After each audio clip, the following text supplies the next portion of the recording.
It is 6:48. This is your morning in 8 minutes. The TBI is investigating what led to a woman's death after she died in police custody. Knoxville police tell us they arrested Lisa Edwards at Fort Sanders Regional Medical Center on Sunday. Officials say the hospital discharged Edwards, but she refused to leave.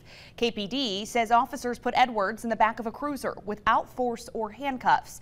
While officers were on the way to jail, KPD says the 61-year-old became unresponsive in the back of the cruiser.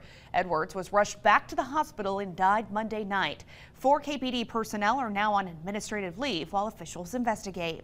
Fort Sanders released a statement saying they can't share specific details of the patient's care, but their sympathies are with the family. The hospital says they are working to gather more information and will continue to cooperate with the investigation. And the man accused of stabbing another person to death behind downtown Knoxville will be in court tomorrow. KPD says Mark Vinson is behind bars after being accused of stabbing a 47-year-old man during a physical altercation at the Vista Apartments. Vinson is charged with second-degree murder and is expected to be in court tomorrow for a bond hearing. And right now, 2 missing teens at the center of a statewide Amber Alert are safe this morning. That alert was issued last night for Tavion and Travion Rogers out of Jackson in West Tennessee. Officials say their non-custodial mother, Felicia Wilson, turned herself in and is now in custody. She was wanted on kidnapping charges. The teen's godmother is also charged with kidnapping. She turned herself in last night. Again, both teens are safe this morning. We're following new details this morning. President Joe Biden delivered the annual State of the Union address before Congress. During his speech, the president laid out some of his administration's accomplishments, and he pushed for unity to get other key priorities across the finish line. In the GOP response, Arkansas Governor Sarah Huckabee Sanders rallied against what she called a left-wing culture war and said Republicans would hold the Biden administration accountable. Also at the State of the Union address, Knoxville educator Dion Dykes. He sat with First Lady Jill Biden. He met her when the First Lady made a visit to East Tennessee in October. He is part of the state's Grow Your Own program at Sarah Moore Green Magnet in Knoxville. It's Tennessee's teacher apprenticeship program, the first of its kind approved by the Department of Labor. Right now, over 11,000 people are dead following that massive earthquake in both Turkey and Syria on Monday. Hundreds of aftershocks were felt across the countries, making it even harder for first responders to rescue survivors. Freezing weather moved through, and that's also hurting efforts. Turkey's president has announced a 3-month state of emergency in the devastated area. Meanwhile, here at home, you can help those in Syria and Turkey. Yassine's Falafel House in Knoxville is raising money right now. So far, they've raised over $50,000. The owner is a Syrian refugee who came to the U.S. over a decade ago. With most of his family still living in Syria and Turkey, the charity effort is a personal one for him. In less than 48 hours, they raised $47,000 in relief funds. With the money Yassine raises, he's opening a soup kitchen in Turkey and providing medical support. We've got a link if you'd like to help inside the WVLT News app. And several United Airlines crew members are recovering this morning after a fire broke out on a flight yesterday. The plane had just taken off from San Diego International Airport when a passenger's laptop battery caught fire in the cabin. Crew members were able to contain the fire from spreading, but the cabin filled with smoke and the plane had to go back to the airport. 4 people were taken to the hospital.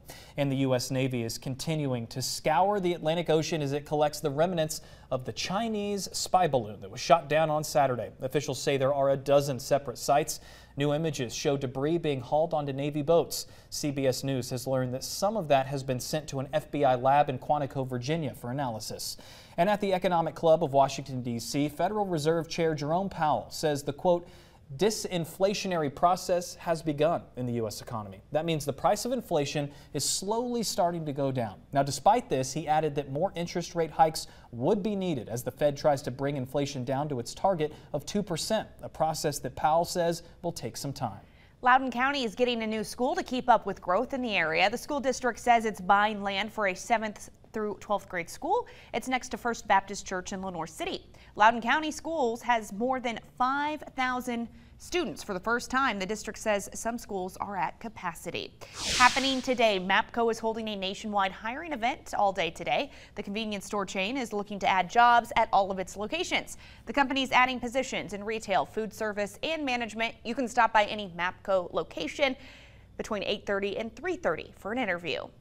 Knoxville city leaders will hold a public virtual meeting this afternoon on its proposed new bus network. The plan would change or eliminate routes for Knoxville area transit buses. They're inviting you to take part in the meeting and voice your opinion. Today's meeting starts at noon and goes until 1.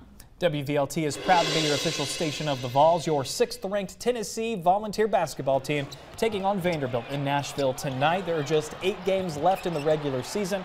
This is the second time the Vols have played the Commodores. Tip-off for tonight's game, 7 o'clock on the SEC Network.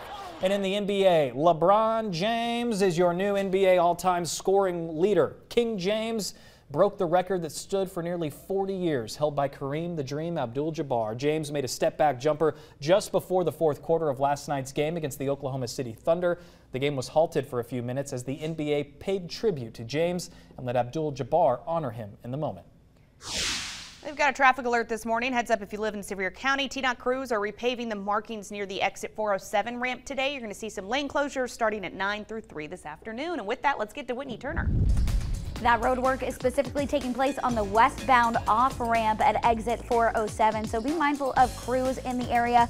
Could even see some delays on Winfield Dunn Parkway, so be mindful of those crews out there once again. We'll keep an eye on that road work for you. If you're just getting out the door on this Wednesday morning, all those interstates and main roads are looking good, even as you're going around downtown Knoxville. I-40, 640, 75, all moving on time. In fact, that volume is pretty light. This is a live look at I-40 right around 275. So that is some good news, no complaints as you get out the door.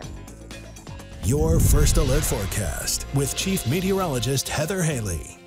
6:55, and as you get out the door this morning, we are tracking those spotty showers, but we'll keep them isolated all day, and they're mainly kind of running through this morning into the early afternoon. So just know that rain gear comes in handy, especially a rain jacket, but temperatures warming, ranging from mid-40s to low 50s now as the humidity is actually getting boosted just ahead of these showers. It's now 50 Crossville, 51 in Knoxville, warming up, 45 in Morristown, and 43 Pigeon Forge. Here's a close look at where we have some light showers spotted into Cumberland County, Roane County, a couple sprinkles in Loudoun at best, a couple of showers in Monroe. They're moving northeast at about 30 miles per hour, so we'll bring those showers across Crossville to Morgan County. They're right over Kingston now, moving into west Knoxville over the next hour, moving towards Maryville as well over the next 30 minutes. So again, these showers continuing to develop and move northeast over the next several hours with the clouds and the humidity, but a limited wind for today. That's at least good news. We got a break from that, but that means we'll be around 54 at noon, then 61 this afternoon.